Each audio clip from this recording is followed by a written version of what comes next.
one. That was quick. We got no time to waste. It's already past 4:30 on the East Coast. We got to get this staffing mania going.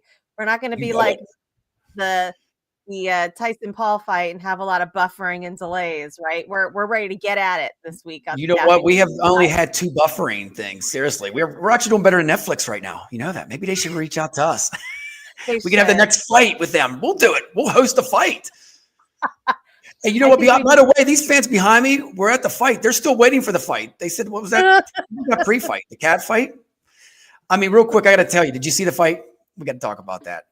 I did. And you know what? We didn't have a lot of buffering problems either. So as a former tech person, I was like, I don't know. Is it really them or is it you? I feel like it depends. It depends.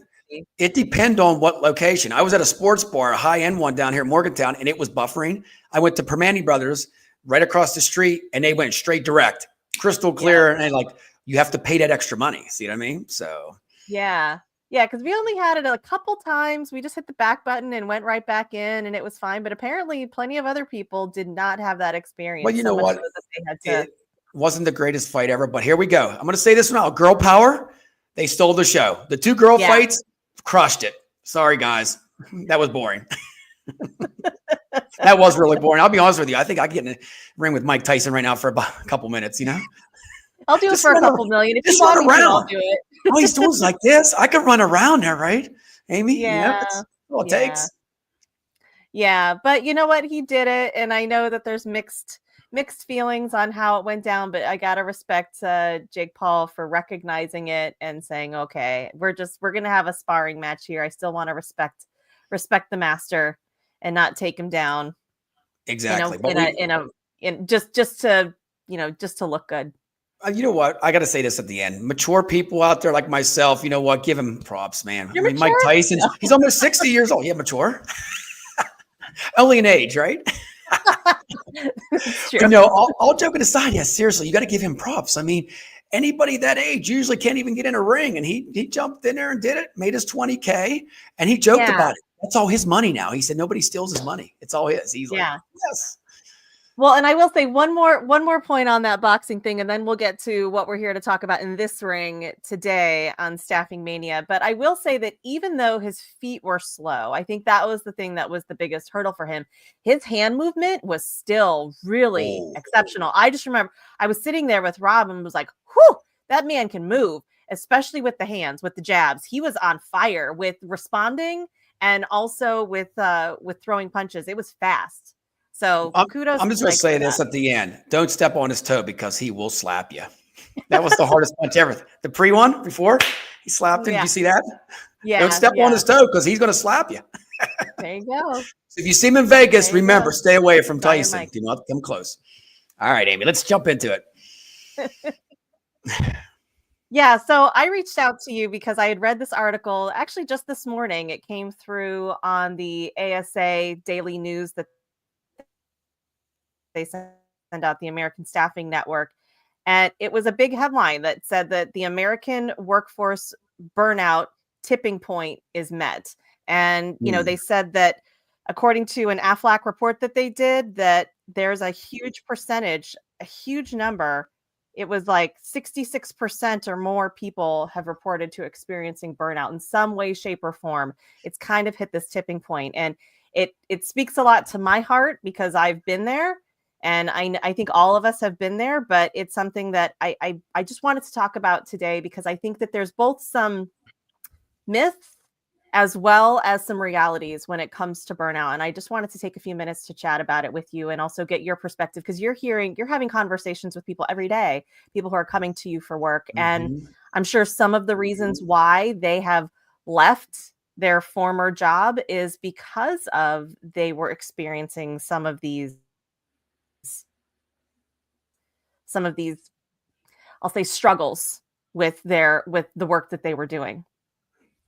Yes, so true. So you know what? When I talk to people, the burnout, it comes from the workforce. It comes from the management. I'm going to tell you what, one of the biggest things that I've seen, and I did some research on this too, Amy, that actually meetings, when people have team meetings and office meetings, usually when that meeting's done, they are so burnt out and exhausted because the meeting just wears them down.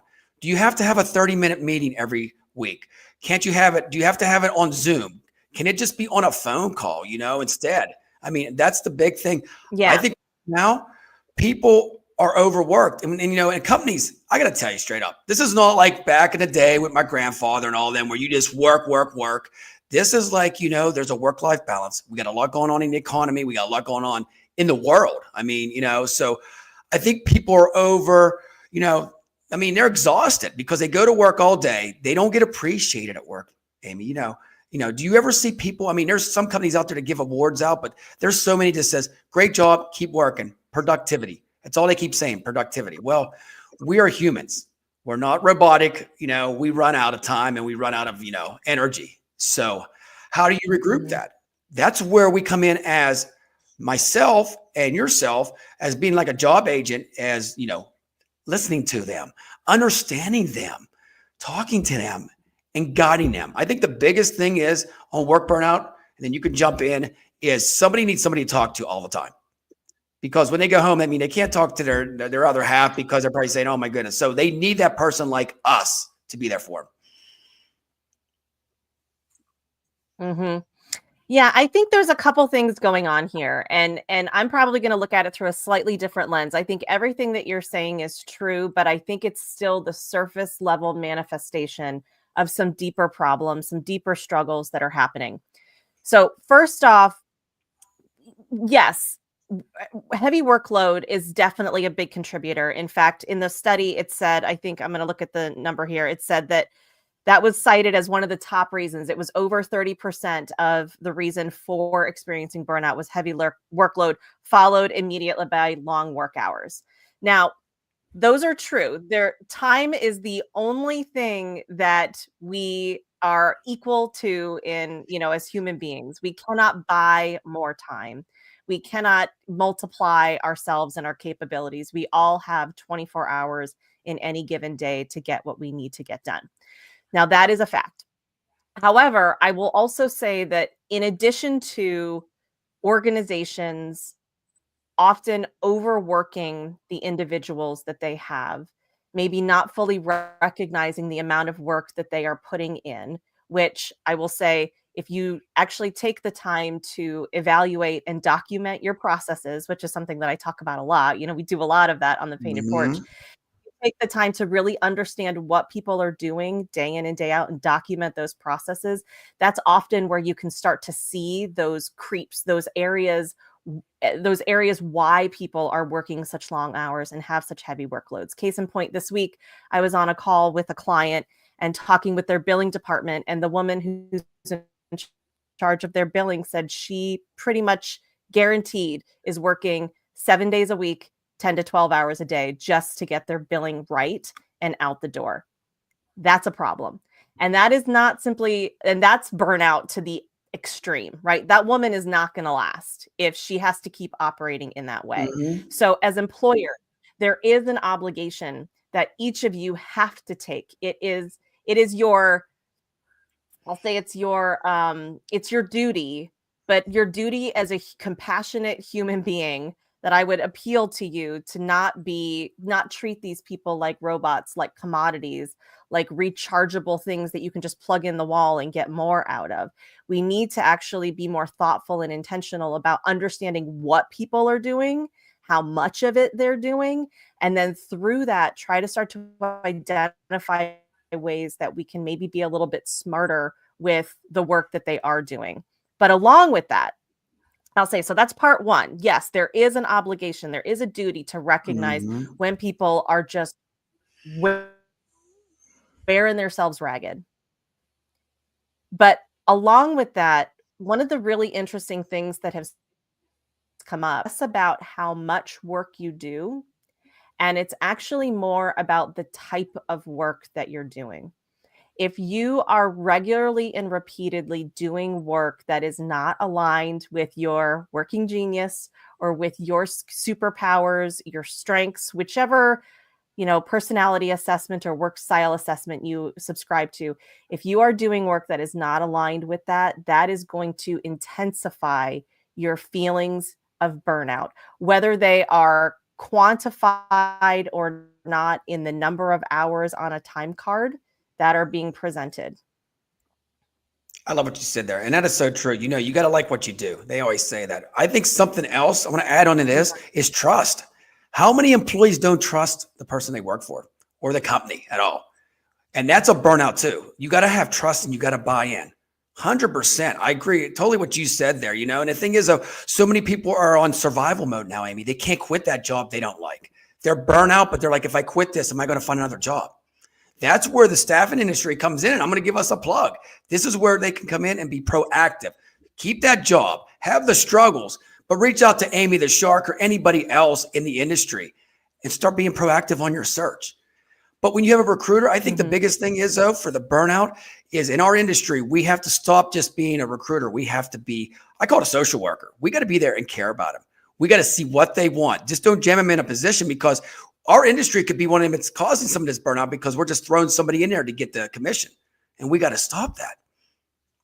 Yeah. And I think that obligation is on both sides, right? You're exactly right. As the recruiter, you know, we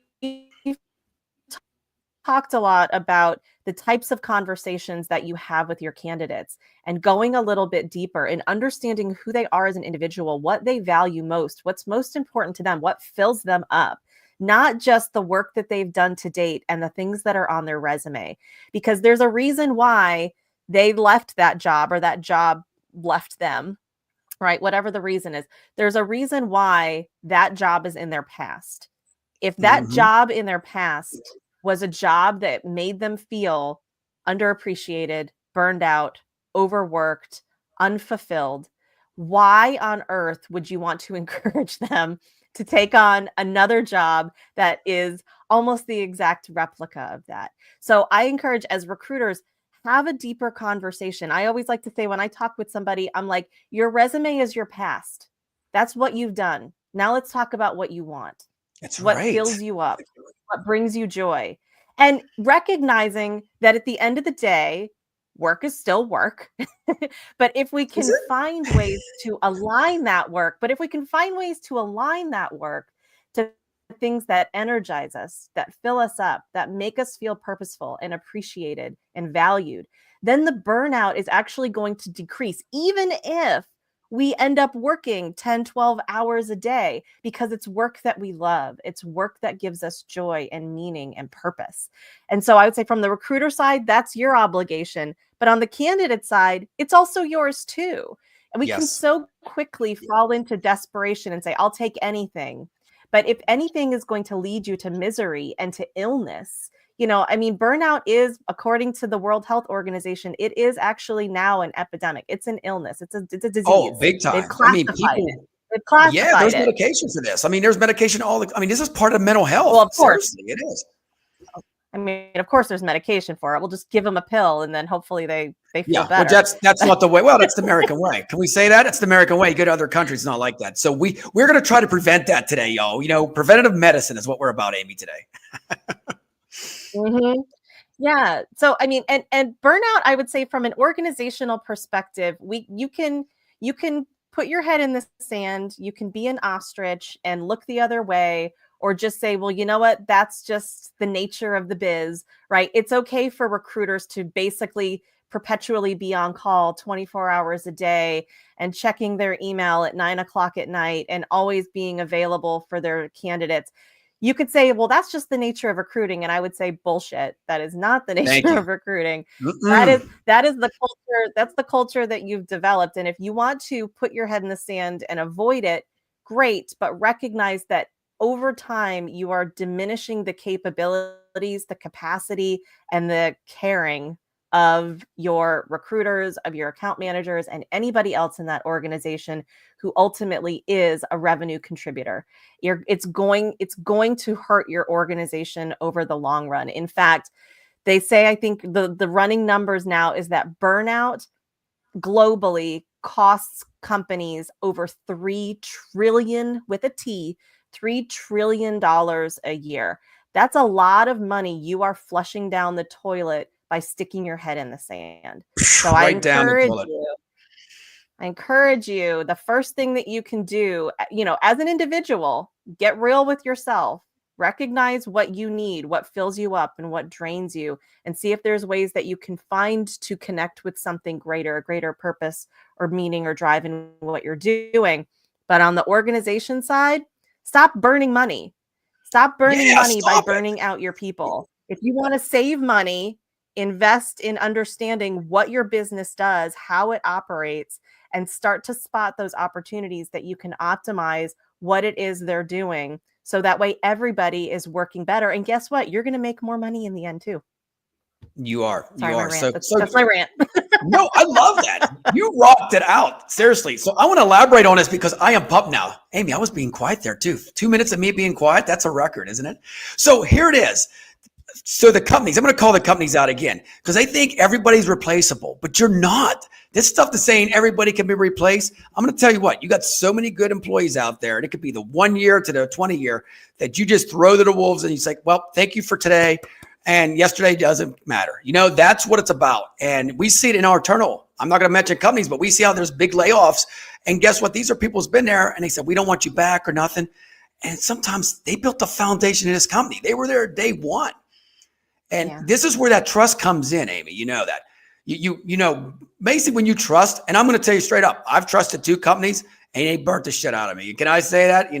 So I'm not going to tell you the companies, but they burnt me big time. I mean, I gave my heart and soul to that company. Profile. Yep. Yeah. Just look at my profile. You'll see who they are. No, never mind. But no, all joking aside, they burnt me and I was like, dude, I'll never burn anybody again. But I think that's where we're at with this now. So for the candidate side and the people that are workers, it's self-care. If I can say anything today, about me.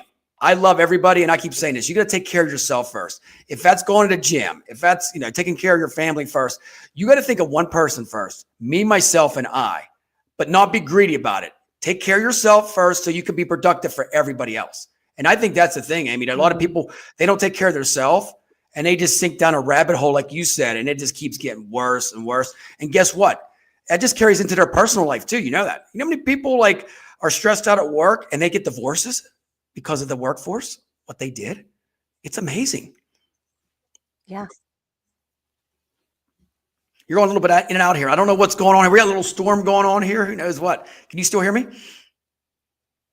I can. Yes, absolutely. I can absolutely hear you. I don't know. It's sunny and beautiful. Damn here Netflix. Phoenix, which Netflix is tapping that's us. why the internet. That's why we're live, man. That's why we're live. No, but you're exactly you're exactly right, Richard. I think there's shared obligation here when it comes to self-care. I will also say self-care also includes being your own advocate and speaking up and saying, I can't, this is not enough. I need more, I need help. Do not be a martyr for anyone else. If you are someone that is working too much, having too much demanded of you, I am going to wave my magic wand here and bless you with the power to speak up and say no. Embrace my favorite word, no. The first word I said is a child, and I use it every day. No, and as they say, no is a complete sentence. So just say no. That is so true. Like Frank Sinatra said, do it my way. I think something else, Amy, that, don't stay in denial. I think so many people stay in that denial all the time, that, oh, it's going to get better, something like that. That's when you need to talk to somebody. You have to have an advocate out there. You have to have people you can trust and talk to about this. Seriously. That's where we're at with this. I mean, and I think the burnout is going to continue in 2025 too. Mm-hmm. We're at this point now where we're at a peak. When does it stop, Amy? That's what our question is. So when do we get back to the happy days? I'm going to say it like the Fawns. Hey, and when do we get back to that kind of stage? I think it happens when we as a collective are willing to use our voices and our feet and speak up, pull our strings like a puppet. I know we can say that's easier said than done. I fully can hear all of you going, yeah, Amy, but I have to feed my family. I need this job. I understand and I hear you, but to what extent? And what are you What are you sacrificing in service to this? And is it sacrificing more of what who you are, what you can give? You got it. All right. You ready for a couple of quizzes here? I got to quiz you on this one. You ready for this? Okay. All right. I'm ready. Quiz me. Least burnout job. What do you think it is?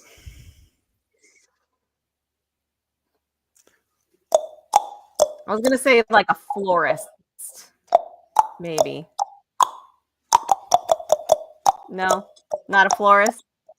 Dun, dun, dun, dun, dun. Nope. One more answer. What is? Come on, give me one more. Car mechanic. Nope. I'll go like this. Oh, massage therapist? You got it. Yes. It is kind of soothing. Yeah. That and a yoga instructor, which you can see both of them, right? Just relaxing, calm. Well, because a lot of it is breath and body work, right? Which is, I mean, we had Sierra on a few weeks ago, and often the thing that can lead to the most anxiety and stress is just forgetting to breathe. We just hold it in so tight, and we just forget to. It's okay. And while that is not going to cure burnout, it's certainly going to help ease the feelings of and the tension around whatever is going on in that moment. So that can make sense. It does. Okay, so the highest stress jobs. What do you think it is? I'm going to say a lawyer, a politician, recruiter? Politician. Yes, a recruiter. Politician. Yeah, time out. Politician. That's not a job, is it? Can I say that? All right, I'm done with that. You took me down that level. I was like, politician, is that a job? All right, paid? So what is it? What's the highest? Paramedics and ER workers. I could see that. Paramedics. And you know what's so interesting? You know what was amazing to me with paramedics? Because my brother-in-law was a paramedic for a while, and he literally got paid minimum wage, and that floored me. Is that crazy? I'm like, they are basically triage doctors in a moving vehicle, and they are getting paid minimum wage. They're almost like the recruiter, frontline recruiter, right? It is like the entry-level recruiter does all the work and gets paid blah, blah, blah. That's so true. Yeah. Yeah, I could never do that. You know, paramedics, and they see all kind of stuff too. You see the burnout. I mean, you're seeing people dying and on the street, you know, I mean, car wrecks. Imagine that just alone. You're not getting paid well, but then you're seeing all this trauma. Oh, people dying in your arms all the time? Nah, not for me. You still there, Amy? All right. So burnout, businesses, give a damn. Individuals, be real with yourself. Recruiters, ask the better questions to help tackle this burnout epidemic that continues to grow. It is not getting any better. So we collectively have an obligation to do something about it. And at the end of the day, despite the situation that you're in, don't forget to breathe. Exactly. I love it. And at the end of the day, I always have to say, question your supervisor. Ask them, why are we having this meeting? It's okay. They're not they keep thinking they're the boss, but they're not. You mean it's okay to confront somebody on a positive avenue and say, hey, because that could save a lot. I've done it before, Amy. I'm outspoken. It's like, I'll go into the supervisor back in the day and say, why are we having this meeting at 3:00 on a Friday? People are ready to go home and drink a beer. And he's like, you're kind of right, Shark. It's like, what the hell? Why are you having them at 3:00 or 4:00? Or you want us to Zoom, like a Zoom call for working from home during COVID. You want us to call in at 5:00 to check on us like little kids? And then you know what? When you tell somebody like that, like, I never thought of it that way, because they're up here and they never think like the lower level people, they call them. You know what I mean? I hate to say it that way, but we all need to be the same. That's it. When we're all on the same level, everything else will run. Mm-hmm. Yep. And if you want help on how to run better meetings, give us a call, because there is an art and a science to successful meeting execution. Yep. And we will bring the energy, and everybody will love everybody. All right, Amy, I think we're out of here. It's a little lagging a little bit. Anything else you want to wrap up with, or are you out of here? No, I think That's a my wrap. lag is my cue. We're out of here. We'll see you next week, Black Friday. We'll be here, so make sure you tune in. See ya.